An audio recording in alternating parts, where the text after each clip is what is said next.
Hey there, everybody. Everybody on our side did pretty well with that cold snap.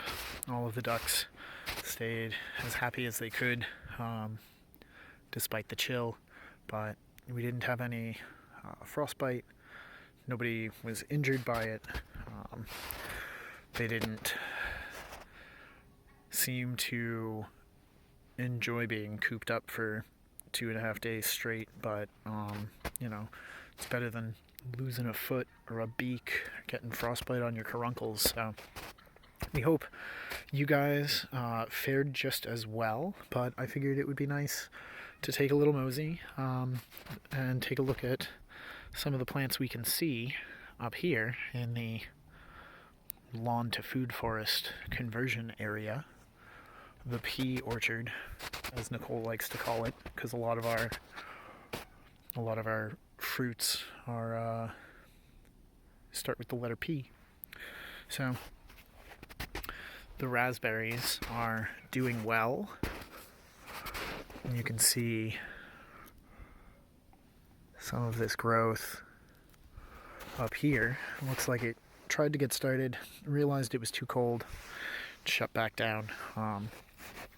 You'll notice that this one is cut considerably shorter, and I'm trying out different heights. These guys will also get cut in the next few weeks. I think what I'd like to do is have it at about this level. So maybe I'll cut here. Theoretically, that heading cut should stiffen the canes such that when they start producing fruit, I don't need to put a trellis up. We'll see how well that works. This has been another year where I haven't knocked the pea shrub. There's the caragena, Siberian pea shrub. This will be another year I haven't knocked it back to the ground before the snow fell. Maybe this year will be its year for a full rejuvenating cut. The raspberries that are spreading, these guys I'm not expecting a whole lot of action off of. They are a little scraggly, but we'll see how those roots come on in during the season. I may opt to just come in and lop these and stick them as cuttings, see what we can pot up for the spring. Our Amelanchiers, the service berries, a little bit of browse. I can see a bite there. You can see a bite at the top of that one. There's another one in here that got nibbled. There's a couple of nibbles. You can make out pretty much the whole top of that guy nibbled off. The locals have opinions about how we should be pruning our things, and I'm not always here to tell them otherwise, but so far, very excited to see how little deer browse has come to this apple. Obviously, the lower branches have almost all been nipped. Hope you guys can see that. It's what they're there for, though. It's the sacrificial branch. This one and this one are the other sets of real sacrificial branches. And you can see it's doing its job.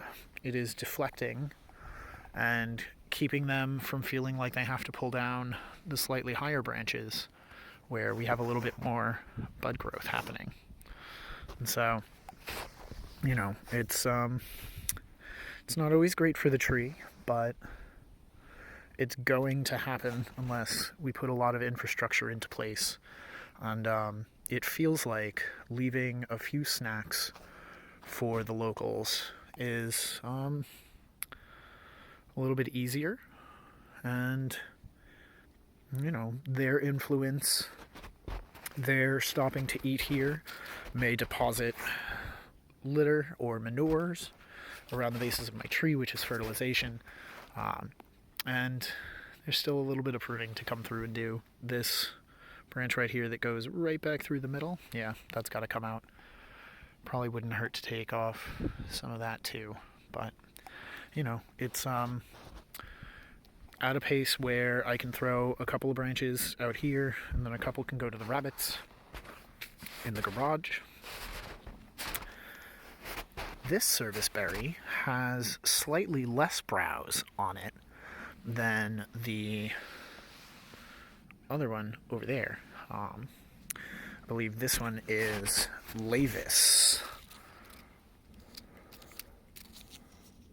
Yeah, so this one is the shrubbier version as opposed to the more tree-y version over there. But yeah, great buds on this.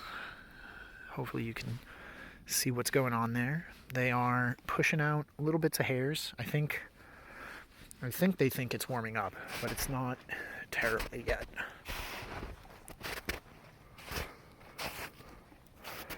Sticks marking out where a patch of American groundnut is. You can see our small hazelnut is pushing new growth. When we put this in the ground 2 or 3 years ago, it was just one stem. Now it's really coming into its own as a shrub, and yeah, no browse.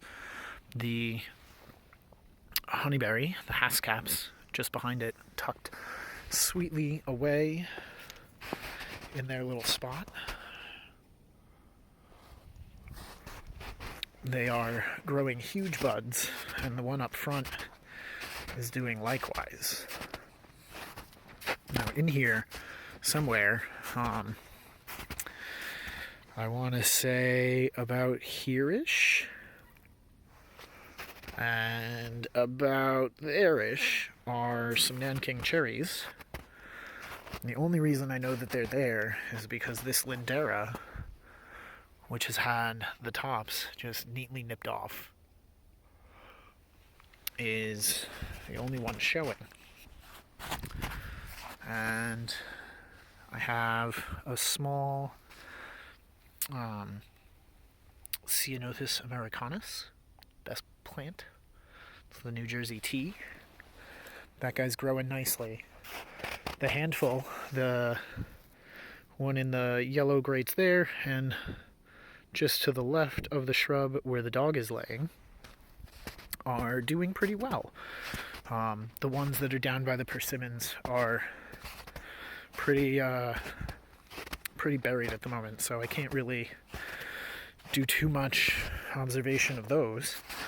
But you can see exactly how hard this black lace elder has been hit. It is totally delicious to probably 2 or 3 critters. I've seen evidence of browse from rabbits, which usually have a sharper bit. The frayed ones are generally more of a deer, but we also get porcupines in around here, and those guys are also herbivorous. So, you know, this'll push growth hormones to the spots just below each of these nipped places. So we should see a whole bunch of new growth coming off of these shoots come spring, as long as they leave enough plant for it to grow more. We have another little Lindera. It's the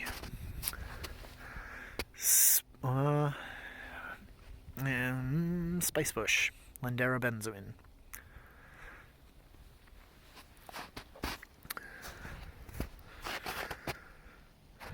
We have some Calycanthus that are all doing well. The buds are starting to perk up pretty nice.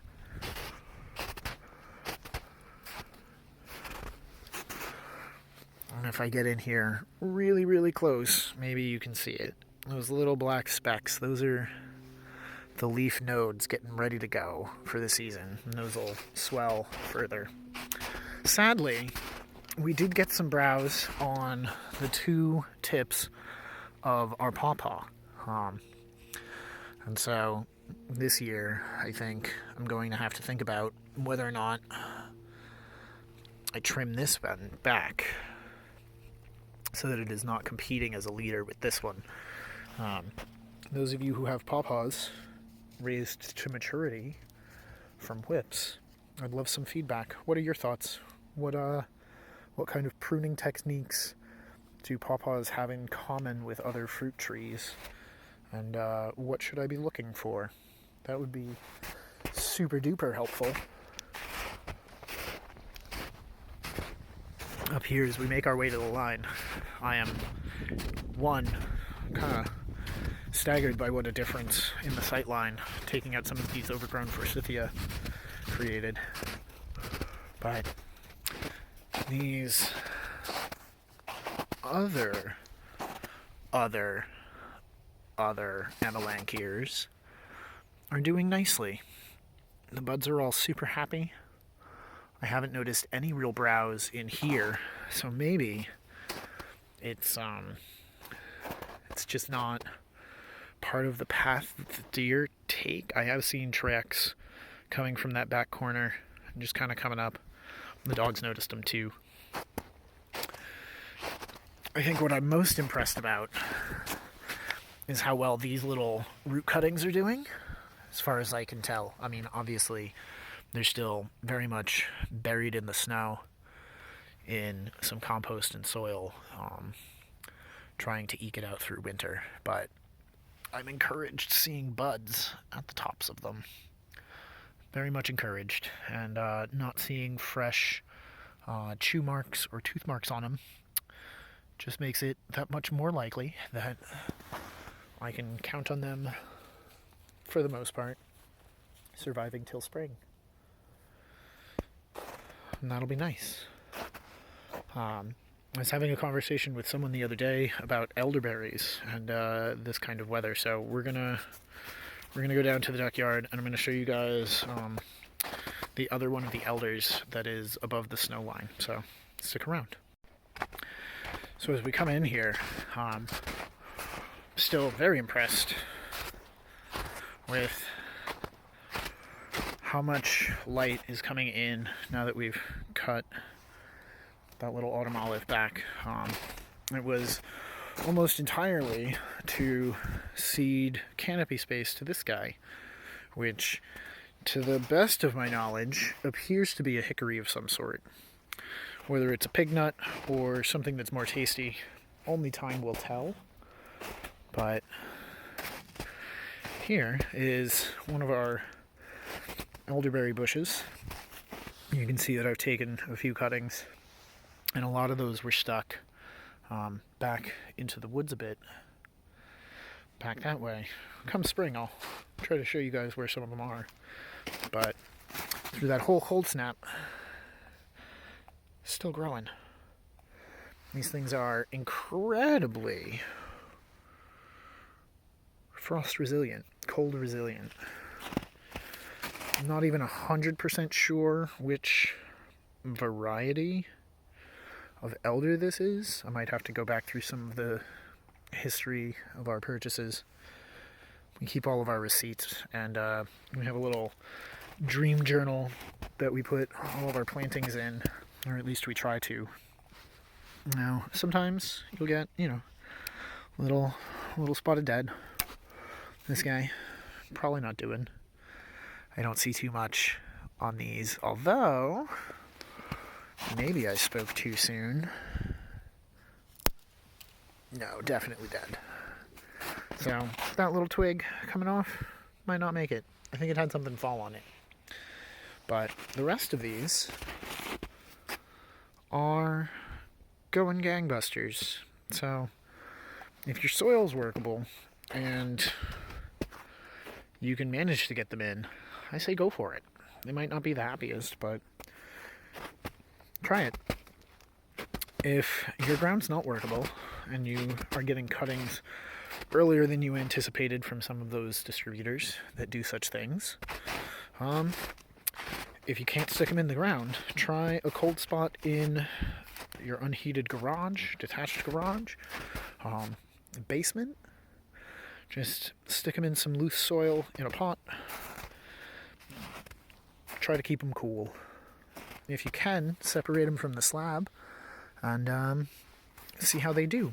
Once the soil's workable, you can try planting them again. But I wouldn't I wouldn't keep elders or other cuttings in water long term.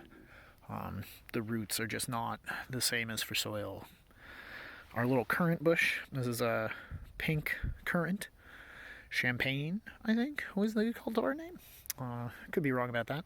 This guy's doing pretty nicely. The ducks thankfully left it alone this year. There is another one just under this apple tree, actually.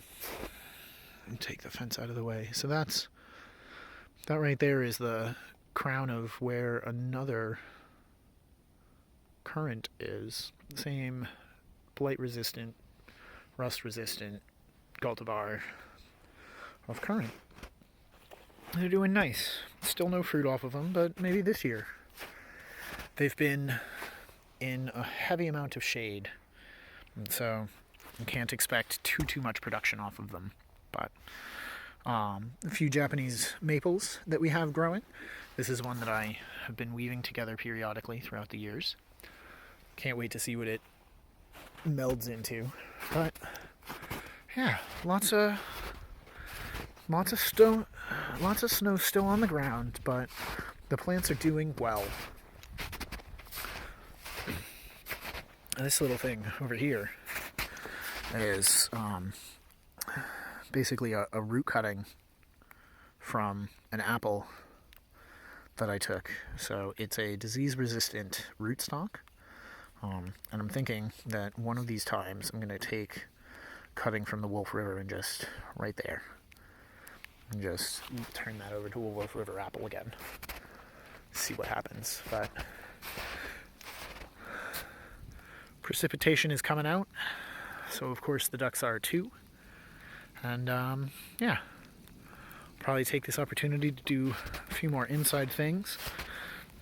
Finally have a computer desk and a computer.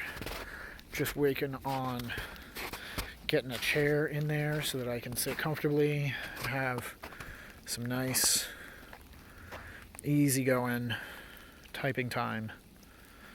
Start working on some more thoughtful projects with you folks. So, yeah. Till next time. Thanks for watching. Happy planting.